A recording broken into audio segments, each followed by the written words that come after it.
যেভাবে লেখা আছে আমি সেভাবেই পড়ছি। আমি জামালপুরের মাদ্রাসার শিক্ষক। তো ঘটনাটি আমার নিজের জীবনের সাথে ঘটে যাওয়া একটি ঘটনা। ভালো লাগলে অবশ্যই পড়ে শোনাবেন। ঘটনাটি ঘটেছে আজ থেকে প্রায় 7 বছর আগে, রমজান মাসে। সালটা 2016।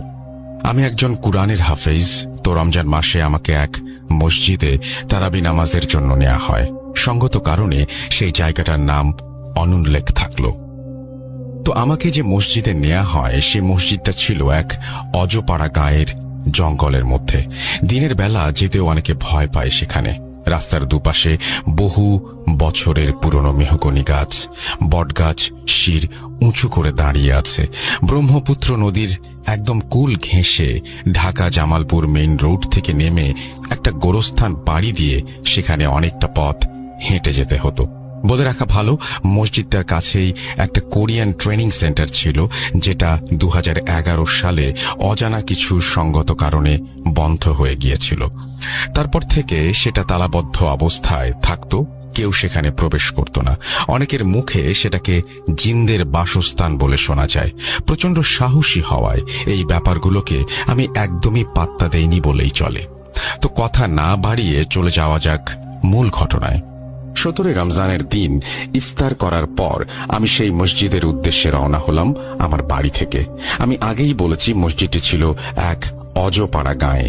অন্যান্য সময় দিনের বেলা যেখানে মানুষের আনাগোনা দেখতে পাওয়া দুষ্কর ব্যাপার, সেখানে রমজান মাসে ইফতারের পর মানুষের আনাগোনা দেখতে পাওয়া তো বিশাল বিলাসিতার ব্যাপার।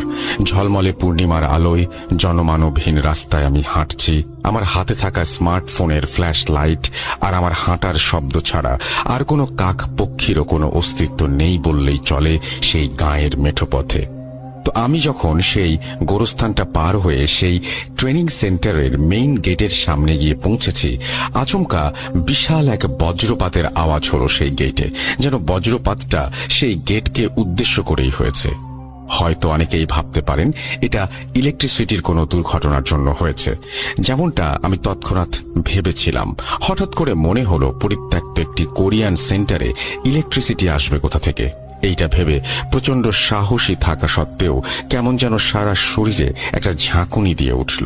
তবুও মনের ভেতর সাহসী শক্তি সঞ্চার করে যেই আমি সামনে এগোনোর জন্য সামনের দিকে তাকিয়েছি, হঠাৎ করে দেখি আমার থেকে প্রায় 20 ফুট দূরে এক বয়স্ক মুরব্বী লোক খুঁড়িয়ে খুঁড়িয়ে আমার দিকে আসছে।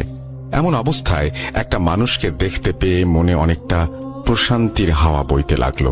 আমি একটা বিষয় খেয়াল করলাম,